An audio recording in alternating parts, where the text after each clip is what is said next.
I've done a timeline of my journey really to receiving a diagnosis.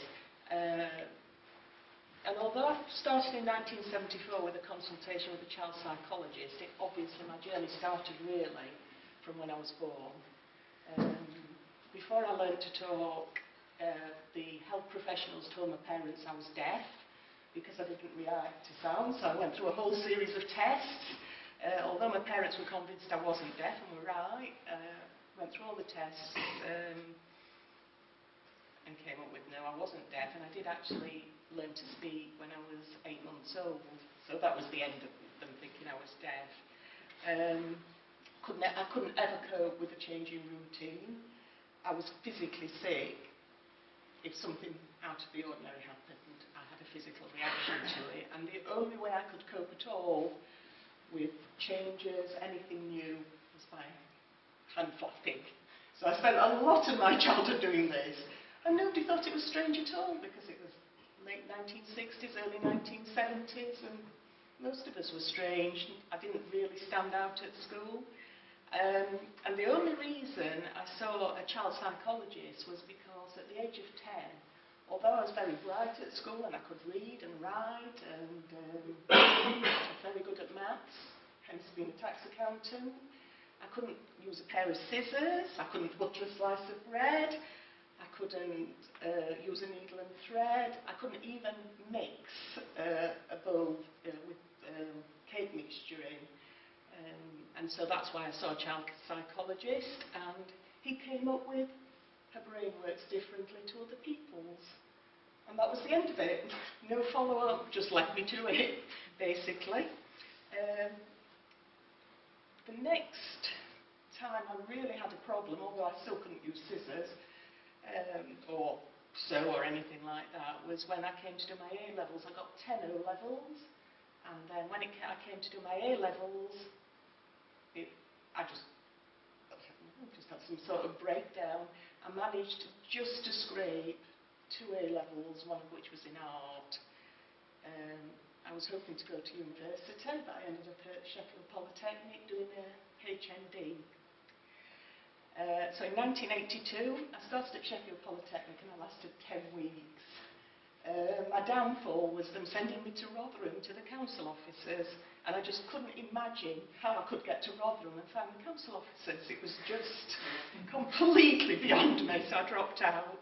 I did get a clerical job, fortunately with the civil service, and they paid for me to go back and do my degree part-time as a mature student. So I did eventually graduate from Sheffield University with a degree in business studies. I got married, I had a child, I had a career, and I felt that I was coping fairly well until 1992 when I had to go to Swindon on the train on my own. And it was just completely beyond me, really.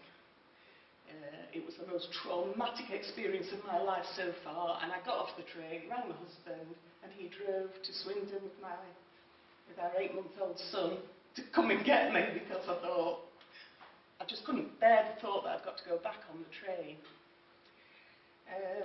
The next thing that made me think that there's something a little bit different about me was the publication of Bridget Jones's diary.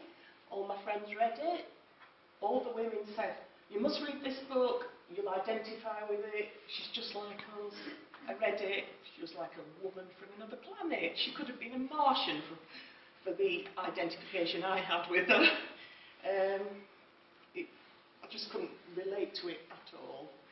And then I read The Curious Incident of the Dog in the Night Time. I thought, yes, that is definitely me. I really, really identified with Christopher in there and thought, actually, there are other people like me.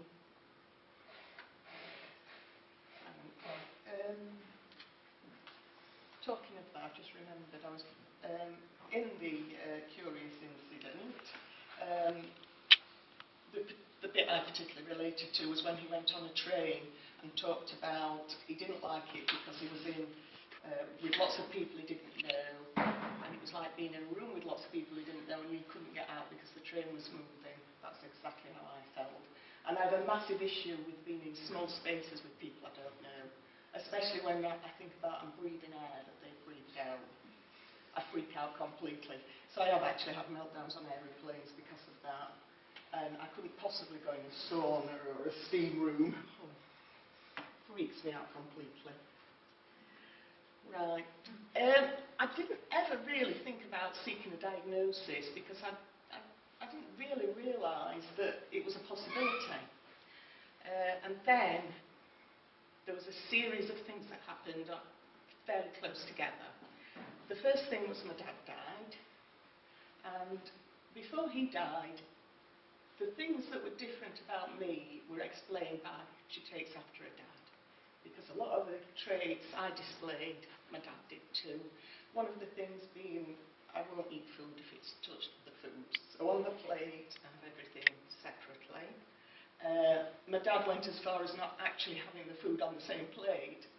So he'd have vegetables and eat those, and then he'd have meat and eat those, and actually went as far as having separate plates. And I thought, really, I'm not quite that strange.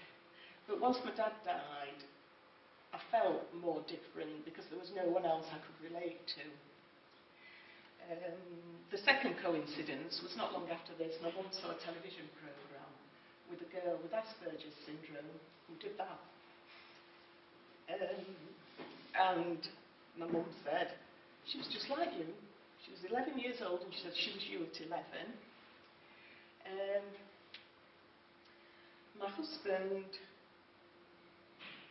pointed out one day that it wasn't normal in my late 40s to always be covered in bruises. He said, why are you always covered in bruises? And it's because I walk into things. I have no concept of how far I am away from inanimate objects. And I did have some quite severe bruising on my legs, which I'd obviously kept walking into the desk at work, and so they never went, these bruises. And the fourth thing that happened was my son became friends with a girl with Asperger's syndrome in the sixth form, and her mother said, I'm so glad she's got a friend, because she's never had a friend before. And my son said, oh, I really like her. She's just like my mum. And because of all this, I started thinking about it, and I did a little bit of reading. But when I actually went to see the doctor, I went with the bruising. So I do know from speaking to other people with a diagnosis that generally people are referred for a diagnosis because of mental health problems. But that's not something I've ever had. I have a lot of sensory problems. I have face blindness. I don't remember what people look like or recognise faces. And I do walk into things. I have a lot of problems with touch. I only can wear certain clothes. And I have a lot of problems with smell as well. But not actually any depression or anxiety and that sort of thing, other than when I'm asked to speak. I'm very anxious. The doctor I saw was very newly qualified.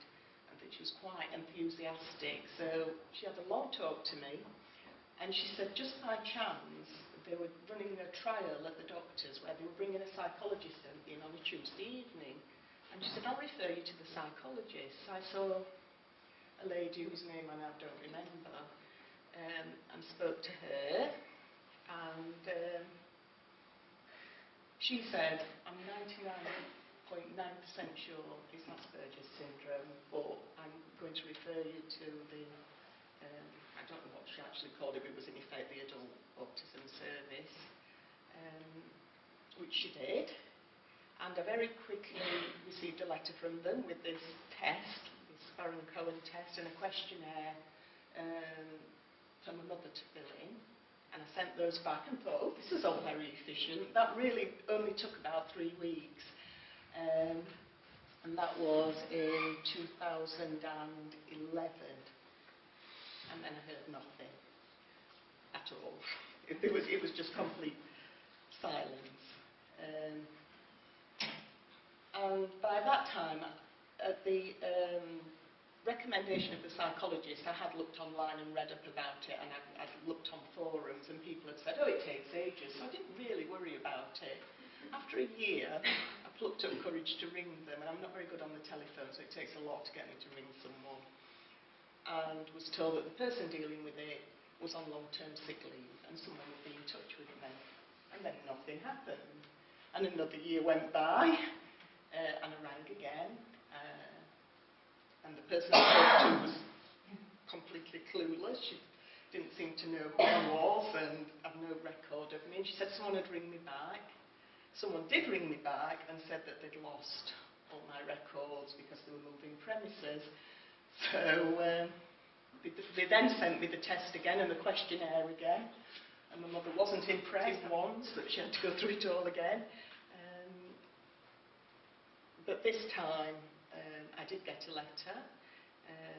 And I had an appointment with a psychologist at the Adult Autism Service, which happened to be Richard Smith. It was quite a long appointment. It was all afternoon. It was quite upsetting, going back to my childhood and the things that had happened as I was growing up. But at the end of the appointment, I felt a lot better about things, and then it was only again a couple of weeks before I actually got the written diagnosis. And as I've said to Richard before, then reading it, all it is really is a summary of my autistic traits, and it made me sound so weird. I was a little bit concerned, and I think I had both positive and negative feelings. Obviously, the positive feeling is the relief that there is an explanation for why I didn't fit in and why I'd struggled with certain things. But on the negative side, I felt that I'd lost my personality, that all I wanted.